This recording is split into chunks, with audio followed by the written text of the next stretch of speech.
Celebramos hoy la fiesta de San Matías. En los Hechos de los Apóstoles se narra su elección como sucesor de Judas. Uno de aquellos días, Pedro se puso en pie en medio de los hermanos, había reunidas unas 120 personas, y dijo: hermanos, tenía que cumplirse lo que el Espíritu Santo había predicho por boca de David. Pedro ejerce su liderazgo, es el Papa, confirmado por Jesucristo, lo había anunciado en la vida pública, en el capítulo 16 de San Marcos, en Cesarea de Filipo, y después de la resurrección lo había confirmado en su cargo, después de haberle dado la ocasión como de redimir su pena, de desagraviar su falta, que lo había negado 3 veces le dice que lo ama. Y dice San Juan Crisóstomo: Pedro entendía el oficio apostólico de dirigir, más que como un cargo honorífico, como un compromiso de velar por la salud espiritual de sus inferiores. Y ve que Dios le pide que tenga esos 12 apóstoles, esas 12 columnas que son la base sobre la que se construirá la iglesia, como eran 12 las tribus de Israel. Ese es el significado simbólico de ese número. Por eso dice que se había que cumplir la Escritura. El Espíritu Santo por boca de David había predicho acerca de Judas, el que hizo de guía de los que arrestaron a Jesús, que era parte de nuestro grupo, y le cupo en suerte compartir este ministerio. Y es que en el libro de los Salmos está escrito que su morada quede desierta y que nadie habita en ella, y también que su cargo lo ocupe otro. Es bonito también ver cómo pues esa fe en la Escritura inspirada, no dice que David dice, sino que el Espíritu Santo por boca de David. Fíjense que es uno de esos criterios de la Sagrada Escritura, que no es un libro cualquiera, es un escrito inspirado. Allá en San Luis de los Franceses veíamos la representación del Caravaggio de San Mateo, tienen a la izquierda la vocación de Mateo, y en el centro Mateo escribiendo su evangelio. Hay una versión previa en que el ángel como que le llevaba la mano, en esta en cambio le sopla al oído lo que debe decir, que es una manera de sugerir lo que es la inspiración. Uno escribe con su estilo propio, pero es inspirado por el Espíritu Santo. Bueno, es lo que dice aquí San Pedro, que David, cuando escribía aquel salmo, estaba inspirado por el Espíritu Santo. También veíamos cuántos estaban reunidos, ¿se acuerdan? Bien, 120 personas. Pues son 10 veces los 12, son números simbólicos, pero también se dice que era como el número mínimo para una asamblea. Es un grupo representativo de la primitiva cristiandad, de la iglesia inicial. Cuando Jesús sube al cielo hay unos 500, esos más o menos son como los cristianos iniciales, como los primeros, tampoco eran pocos, ¿no? Pero bueno, con 500 transforman el mundo. En estas 120 personas que están en el cenáculo, muy probablemente estaban los 72. Y lo bonito es ver a la iglesia pidiendo vocaciones. La comunidad cristiana reunida con Dios en el medio. Es muy bonito esto de Jesús resucitado, que siempre se apareció en medio de ellos. Lo hemos ido viendo como que el mejor sitio para Jesús es en medio de sus discípulos. Aquí estamos nosotros ahora reunidos, y cuando 2 o más de vosotros estáis reunidos en mi nombre, yo estoy allí en medio de vosotros. Y después de la misa quedará reservado en el sagrario, con mayor razón, una presencia ya física.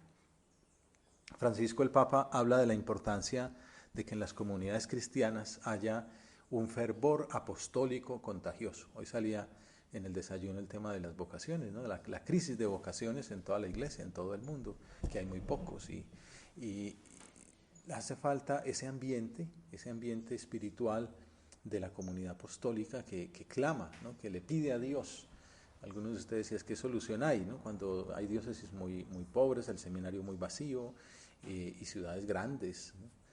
Les contaba lo de Bogotá, 8 millones de habitantes, y va a haber 3 años en que no va a haber sacerdotes pues nuevos, porque no hay vocaciones.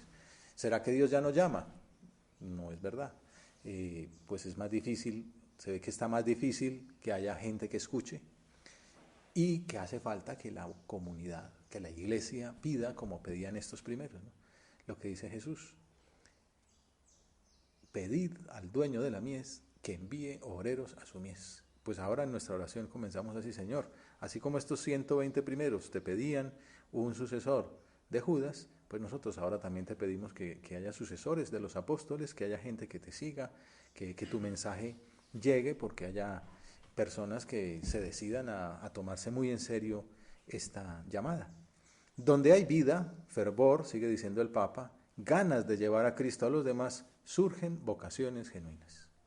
Lo decía también el Papa Benedicto antes, que esto no se programa como uno programa ventas. Bueno, este mes vamos a un 10% más, la meta para en diciembre va a ser tanto.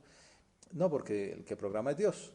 Pero nosotros sí podemos programar la oración, ¿no?, la labor apostólica, nuestro afán apostólico, nuestro acercar las almas que tenemos a nuestro lado. Hay personas que quizá ellos mismos pues no están llamados, qué sé yo, al sacerdocio o a una vida religiosa o a la vocación en medio del mundo, pero atraen a otros. Todos estamos llamados a ser santos y hay gente que te acerca, pues el que me trajo a mí así como más inminentemente a la obra, pues no es de la obra, pero me acercó y pues sirvió como la aguja, pues como la aguja que se pasara el hilo. Bonito ver en San Pedro esa visión sobrenatural, ¿no?, que sabe que las profecías del Espíritu Santo se cumplen, que el Espíritu Santo inspira las Escrituras, como decíamos, y que obedece a lo que Dios le pide en la Escritura, que su cargo lo ocupe otro. Entonces dice San Juan Crisóstomo esto, él ya se da cuenta que, bueno, esto alguien lo tiene que disponer, y si yo soy el vicario de Cristo, pues me toca gestionar la cosa. Es necesario, por tanto, que uno de los que nos acompañaron todo el tiempo en que convivió con nosotros el Señor Jesús, comenzando en el bautismo de Juan hasta el día en que nos fue quitado y llevado al cielo, se asocia a nosotros como testigo de su resurrección. Es bonito ver las condiciones que se exigen para el apóstol. Que uno de los que nos acompañaron todo el tiempo en que convivió con nosotros Jesús, desde el bautismo de Juan hasta la ascensión. O sea, para ser apóstol hay que tener cercanía con Jesús, hay que conocerlo, hay que haber convivido con Él. Hace falta vida interior. Pues obviamente en nuestro caso pues ya no se nos pedirá haber estado con Jesús, pero sí como ser parte de su familia, que uno de los que nos acompañaron todo el tiempo en que convivió con nosotros el Señor Jesús, convivir con Jesús. Y es lo que procuramos hacer en eventos como este, en estas reuniones junto a Jesús, junto a su palabra, junto al sagrario. Convivir contigo, Señor. Que nuestras comunidades, nuestras reuniones sean como se convivían los apóstoles con Jesucristo. Con vida espiritual, con trato con el Señor. Para ser apóstol hace falta ser alma de oración y ser alma de Eucaristía. Es uno de los puntos de la llamada. También lo hablaba con ustedes estos días. ¿Cómo se descubre que Dios lo llama a uno? Pues hablando con Él. Pues si uno no hace oración, pues puede ser que Dios puede hacer lo que quiera, ¿no? Pero lo habitual es que se sirva de un espíritu de oración, de un diálogo en que estamos conversando nosotros dos, en que hay silencio, recogimiento. Pues uno está aquí hablando con Dios, pero tiene a Bad Bunny aquí al lado a todo taco, pues se termina bailando y cantando, pero no hablando con Dios. No puede servir la música para hablar con Dios, pero si uno está con Dios, con el Evangelio, metido en Matías, metido en Hechos de los Apóstoles, que hace falta de de pronto dice de Jesús, ¿y qué tal que tú, Señor? Bueno, ya empieza uno ahí a discutir con Él, ¿no?, a dialogar, a negociar, hasta que llega un momento en que uno ya baja la cabeza, ¿no?, baja la guardia, dice, hágase con tu voluntad. Hace falta vida interior, ser almas de oración, ser almas de Eucaristía. Últimamente estoy repitiendo mucho, pero es que es bonito. Que una persona que va a misa a diario, no hay que hablarle de vocación, porque ya está viviéndolo, ¿no? Una persona que va a misa pues, entre semana, con mucha frecuencia, ya está enamorada de Jesús. Se lo contaban estos días a un amigo sacerdote joven. Me decía, es que eso es lo que dice la Christus Vivit y tal, que es la amistad con Jesucristo. Es que el que está enamorado de Jesús, pues ya le queda fácil que Dios le diga, mira, yo quiero que este amor sea profundo y que me sigas hasta el final. Entonces, alma de oración, alma de Eucaristía. San José María lo decía al comienzo, pan y palabra, hostia y oración.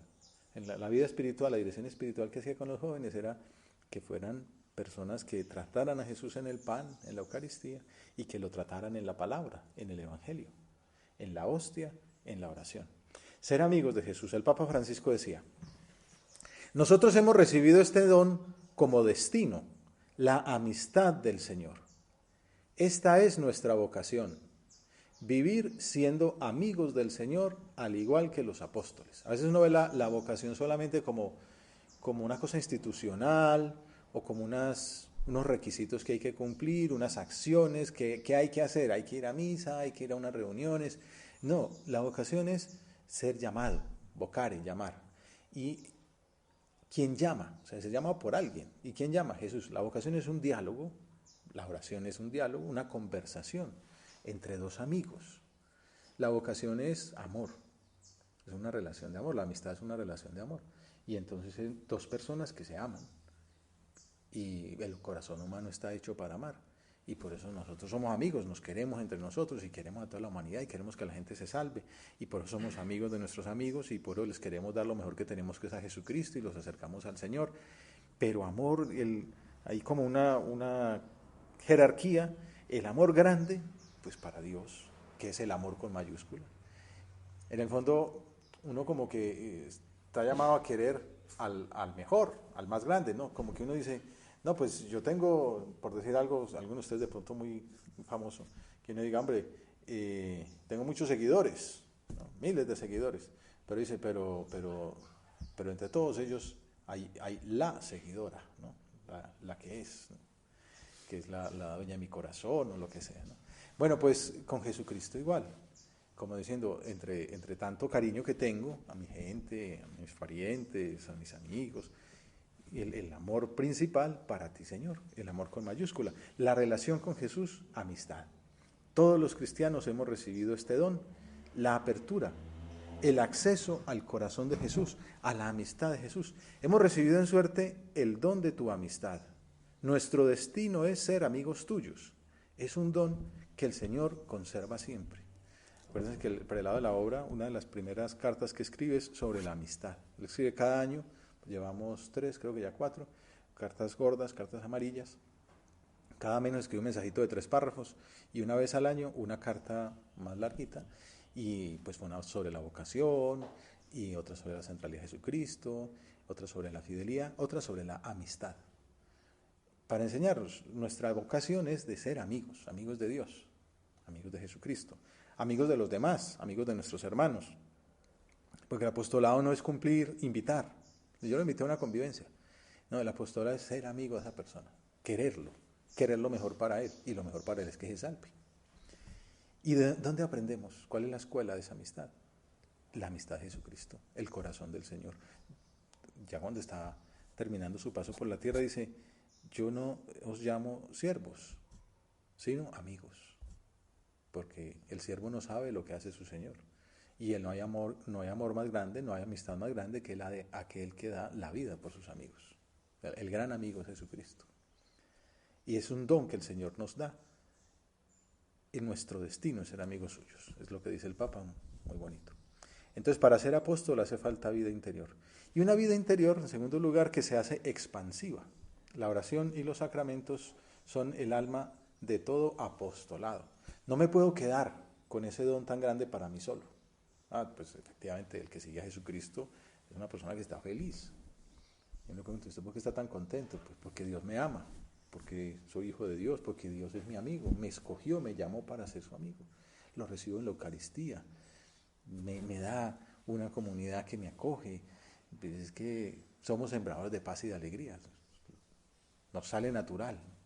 Algunos decían al comienzo que en el Opus Dei había voto de alegría, porque estaba como que llamaba la atención, esa gente siempre contenta, ¿no? Ahora que estuvimos en Roma, gente de todas partes, unos polacos que no se les entendía, unos madrileños, ¿sabes?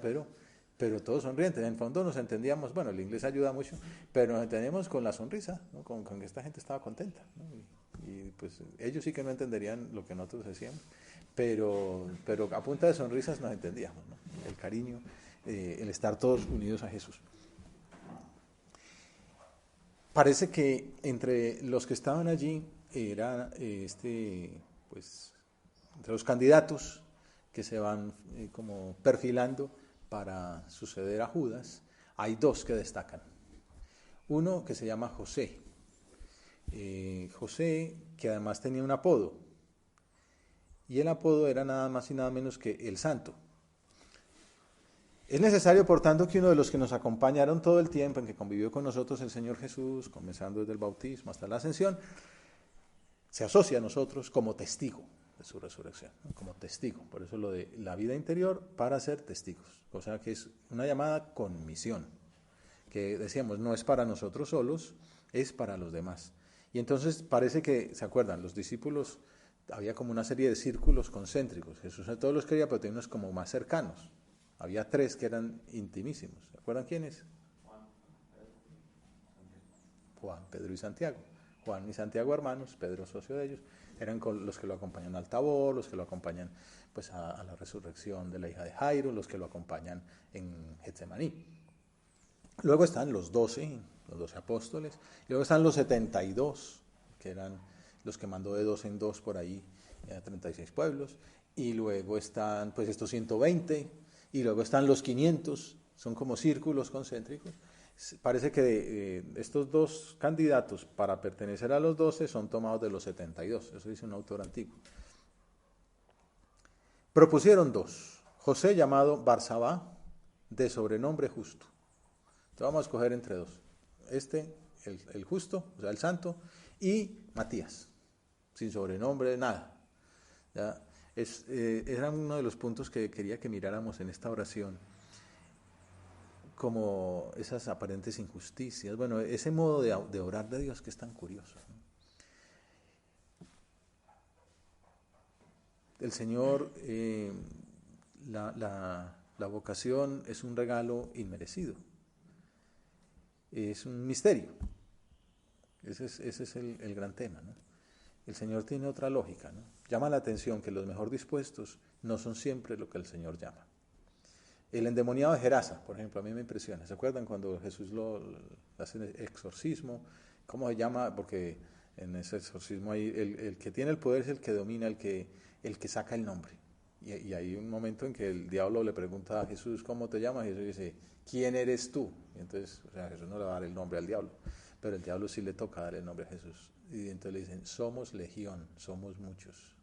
Bueno, de hecho, entonces termina expulsándolo y le piden, mándanos a esos puercos, 2000 puercos que terminan ahí tirándose al lago. Podía que fueran 2000 demonios, imagínense, pues pobrecito endemoniado, estaba ciertamente, ¿no?, invadido. Y bueno, en el poder de Jesucristo lo saca, ¿no? Pues Dios al fin y al cabo. Pues aquel hombre queda tan agradecido, Señor, te seguiré a donde vayas. O sea, un hombre listo para entregarse, un apóstol. ¿Y qué le dice Jesús? Tranquilo, quédate entre los tuyos. Tiene hay vocaciones, hay una vocación que estar aquí entre los 12. El no estar entre los 12 no está mal, ¿no? Hay gente que está llamado a quedarse allá con su familia, a hacer apostolado en su familia y en su zona, y ahí pues seguramente cuando Jesús volvió a pasar por ahí unos meses más tarde, pues ya tenía pues una punta de lanza, seguro le mandó decir que el maestro viene en 15 días para que prepares la gente. Y seguro llega Jesús y se encuentra ya un grupo grande preparado. El endemoniado de Gerasa, el bueno de José Barsabá, que era tan bueno que le decían el justo, el santo. Te presentas a un concurso con él para ser discípulo y llevas todas las de perder, ¿no? Pero el Señor tiene otra lógica, llama a los que quiere. Escribe con la pata de la mesa para que se vea que la obra es suya, decía San José María. Por ejemplo, bendice a Jacob por encima de Esaú. Esaú era el primogénito, el que nació de primero, pero el Señor tiene otros planes y termina bendiciendo al segundo. A José, que fue rechazado por sus hermanos porque era un soñador, llama a Moisés. En este mismo oratorio estuvimos hace un año meditando la vocación de Moisés, que él mismo le presenta al Señor una serie de defectos que le impedían ser el líder del pueblo. Es que soy gago, para empezar por ahí. Era el menos, también, como el menos dispuesto. Sin embargo, es que cuento es contigo. Pues si lo que quisiera era un orador, llamo a Aarón, pero es que quiero contar es contigo. A veces para que se note que no es la gracia de la fuerza humana que tiene este hombre, sino la fuerza de Dios que opera sirviéndose de una persona que aparentemente menos agraciada. Como menos agraciado era David. Cuando llaman al profeta, el Señor le dice, ve y escoge el hijo de fulanito, ahí está el próximo rey. Y entonces va, y entonces haga de cuenta que encuentra aquí así, me parece que eran 7. Entonces saca primero al más grande, al mono y verde, así, tal, ven tú, pues ese no es. Al gordo, el pesista, ese tampoco. El otro que tiene músculos ahí, tampoco. Y entonces uno termina con el más feito y el más flacuchento, y tanto que dice, yo no estoy señalando a nadie, que conste. Entonces dice, tanto que el profeta dice, oye, no tienen a nadie más, o sea, como estos suenan, o sea, así como demostrar estos. Y entonces el Señor le dice al profeta, ninguno es. Y tú no tienes a nadie más. Ah, sí, está el langaruto, David, que está afuera. Pues man, traigan a David. Y dice, ese es. Bueno, otra parte dice que si era mono y verde, tenía su pinta, o quizá con el tiempo creció. Pero en ese momento no tenía ninguna gracia. Pues ese es el elegido para ser el rey, el autor de los salmos, el papá Salomón, el lejano ascendiente de Jesucristo. De su generación vendrá el Hijo de Dios. Pero no era el que los hombres pensaban que era el mejor. También a Amós, que no tenía ningún abolengo familiar como para ser profeta. Dice, no soy profeta ni hijo de profetas. El mismo Jesús nació en una familia con antecedentes polémicos. No tiene vergüenza en que aparezca en su genealogía, pues una mujer que no es judía, pues que gente que no es, pues no es que sean todos así unos santazos. Y esos son los antecedentes de Jesús, entre sus tatarabuelos por allá, hay gente que no es muy presentable. Pero es bonito que Dios cuenta con eso, ¿no? Como con que perfecto en la tierra, pues la Virgen y Él. De resto, todos tenemos nuestros defectos, más grandes o más chiquitos. Y llamó a personas que no eran de las principales clases sociales. Casi todos los apóstoles eran pescadores. Y Mateo, que el único que no lo era, que tenía una platica, desempeñaba una profesión muy mal vista por las autoridades religiosas de la época, la de publicano, recolector de impuestos del pueblo judío para el Imperio Romano, era una especie de traidor. Pues a él es al que llama Jesús. Hoy consideramos la elección del sucesor de Judas, que fue el colmo de una vocación para una persona en apariencia indigna. Obviamente no lo era, indigno no era, pero pareciera que sí. El caso es que presentan al santo y a Matías, aunque el nombre de Matías significa don de Dios, y el misterio es que Dios haya querido servirse de personas en apariencia indignas para asociarlas al cumplimiento de su plan, para que le ayuden a convertir sus sueños en realidad. Esa frase es muy bonita, lo dijo el Papa en la JMJ de Panamá, hablando de la vocación de la Virgen. Dios le presenta a la Virgen el sueño. Yo me sueño contigo como la madre de mi hijo. Pero depende de la realidad de su aceptación, de su libertad, que ese sueño se haga realidad. En alguna parte publiqué algo de esto y en los comentarios alguien comenta, Dios no tiene sueños, o no sé, una cosa así como con lo que sale. Y bueno, no soy yo el que lo dice el Papa. Pero además es que es muy bonito y muy sugerente. Sí, Dios tiene un sueño, o sea, Dios quiere depender de nosotros, ¿no? De nuestra libertad. Si la Virgen le dice, ¿sabe qué? No me interesa. Yo tengo mi finquita, yo tengo a José y ya. Pues no sé qué hubiera hecho Jesús. Pues Dios habría hecho otra cosa, habría buscado otra, algo. Pero todo dependía de que esa niña dijera que sí. Ella sí. Pues fiat, hágase en mí según tu palabra. Y el sueño se hizo realidad. Dios quiere servirse de personas que no son nada del otro mundo para que sus sueños se hagan realidad. Y que no haya sido cosa del pasado también es un misterio, sino que también ahora siga llamando. En la pastoral universitaria, cuando yo estaba más joven, se decía eso. Dios llamó, llama y sigue llamando. Entonces estaba ahí como la cosa, sigue llamando, también ahora. Ahora veíamos como en países nórdicos, donde muy poca fe, la verdad es que ha desolado por allí. Dios de pronto, pumba, a un ateo, tal, le mete cosas en el alma, inquietudes en el corazón, le acerca a una persona indicada y termina encontrando su llamada, se acerca a Dios. Generalmente unos traumas tremendos, se llama, ¿cómo es que se llama el libro? Cálido viento del este, creo que se llama. Salen unas historias bellísimas de la acción de la gracia. En unas zonas tan frías hay un cálido viento, ¿no? El cálido viento de la gracia que sigue suscitando vocaciones a la entrega. Por eso leeremos en la misa el capítulo 15 de San Juan. No sois vosotros los que me habéis elegido, soy yo quien os elegí y os destiné para que vayáis y deis frutos y vuestro fruto permanezca. Es bonito, ¿no? En ese entonces uno escogía, bueno, como ahora, uno escoge la universidad, yo quiero esta, ¿no? Entonces no era universidad, yo quiero este maestro, yo quiero a Gamaliel, por ejemplo, San Pablo, entonces yo hago con Gamaliel, que es como el que más sabe de Sagrada Escritura, entonces me viaja a Jerusalén, le paga, lo escoge él. Jesucristo no es como Gamaliel. Gamaliel recibe los discípulos que han aceptado venir donde él, supongo que le pagaban. Jesús es el que escoge, no es escogido. No me habéis vosotros escogido, soy yo quien os elegí. O sea, pues ahí donde hay algún autor que habla de como de esos errores, entre comillas, de Jesús, que no era buen matemático, que dijéramos no era buen logístico, o no era, porque pues va a ser, necesita una obra de transformar el mundo, escoja a los mejores, ¿no? Pues no, Jesús no escoge a los mejores, no escoge a nosotros. Pues bueno, esa es esas aparentes defectos de Dios, que no son defectos, obviamente, son una gracia muy grande. Un misterio que sorprende y que puede generar al mismo tiempo admiración y temor. Esta es otra parte que me parece muy interesante. Como decía el Papa San Pablo VI, que estuvo aquí en Bogotá, la vocación se presenta como una voz inquietante y tranquilizadora al mismo tiempo. Una voz dulce e imperiosa. Una voz molesta y a la vez amorosa. Por eso siempre termina diciendo, no temas. Porque cuando le aparece el ángel a María, ella se turbó al escuchar aquella salutación. Tranquila. El no temas sería como tranquila. No temáis. Es uno de los grandes mensajes cuando se habla de vocación. No tengáis miedo. Lo decía San Juan Pablo II, lo decía Benedicto XVI, Francisco. No tengan miedo. Abran las puertas del corazón a Jesucristo. Es más, ábranlas de par en par. Aprite, ¿no? Anzi, espalancate, ¿no? O sea, abrid como la ventana, no, pero abierto de par en par para que Dios entre. Parece una paradoja. En estos días terminé una novela que el protagonista experimentaba una sensación semejante. Dice, de una idea. Esa idea me ilusionaba a la vez que me aterraba. Esto es lo que pasa con la vocación. Qué cosa tan bonita, pero qué miedo, ¿no?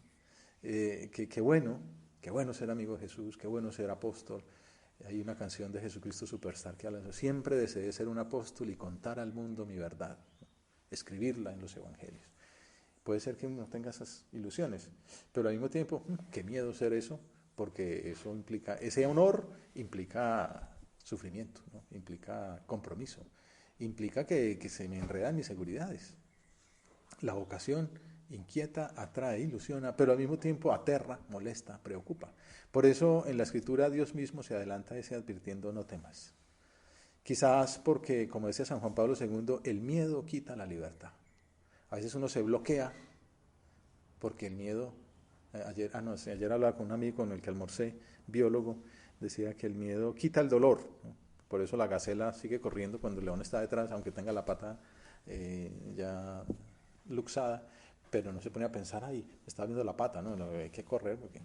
Pero a veces el miedo también paraliza, siendo, cuando, no sé, se va uno a lanzar a la piscina, ¿no? Y, uy, eso está como muy lejos esa agua. Y entonces hace falta un empujoncito de la gracia, decir, láncese, y vea qué rico, pero cuando uno se lanza y dice, uy, qué maravilla, me vuelvo a tirar, ¿no? Pues a veces el miedo paraliza, el miedo quita la libertad. Lo decía el Papa hablando con un numerario, con Joaquín Navarro Valls, que era su portavoz, describió con detalle el delicado momento de la aceptación del encargo, cuando él era un periodista, pues era médico, pero trabajó en Roma como periodista, en el Vaticano, él vivía en Vilatevere, y entonces llegó a ser el presidente de la Asociación de Periodistas Extranjeros. Y San Juan Pablo II, pues, supo que era un hombre muy bueno y lo mandó llamar. Y dijo, quiero una oficina de comunicaciones moderna. Claro, el Vaticano pues tiene siglos, es una cosa muy buena, pero a veces también es anquilosa. ¿Usted qué haría? ¿Qué sugerencias me da para hacer una oficina de comunicaciones acorde con los tiempos? Entonces le dio una serie de pistas, ¿no? Pues el portavoz del Papa debería tener trato directo con el Papa, que no lo tercericen por allá a través de Secretaría de Estado, el portavoz del Papa debería ser cercano, el portavoz del Papa tal. Y entonces le dio como una serie de inputs, y entonces al final el Papa le dice, a quemarropa, ¿sería usted capaz de realizar esa tarea de la manera que me ha descrito? Y entonces, ante su respuesta provisional, por el temor natural ante una petición totalmente inesperada, el Papa le respondió: Navarro, el miedo quita la libertad. ¿Cuánto tiempo necesita usted para decidirse? Claro, es el Papa, una persona de fe, es Dios el que te está hablando, te está dando cambiándote la vocación. Tú que eres presidente de asociación, ahora pasas a ser el portavoz del Vaticano. ¿Quieres ser tú eso? Dice, uy, es que me estoy metiendo en camisa de 11 varas. El miedo quita la libertad. ¿Cuánto tiempo necesita usted para decidirse? ¿2 semanas? En ese momento Joaquín mostró su temperamento directo, respondiendo: no, Santo Padre, no puedo aguantar 2 semanas sin dormir. Le pido 2 días, obviamente para consultarlo en la casa y para hablarlo con Dios. Sabemos cómo resultó, ¿no? Pues volvió y le dijo: Santo Padre, si usted lo necesita, estamos para servir a la iglesia, como quiera ser servido. Estuvo 20 y pico de años con él hasta su muerte. El miedo quita la libertad. ¿Cuánto necesitas para decidirte? Imagínese que Matías, pues, bueno, sale elegido Matías y dice, esperen, esperen que esto me complica la vida, ¿no? Abrir las puertas al Señor, abrirlas de par en par.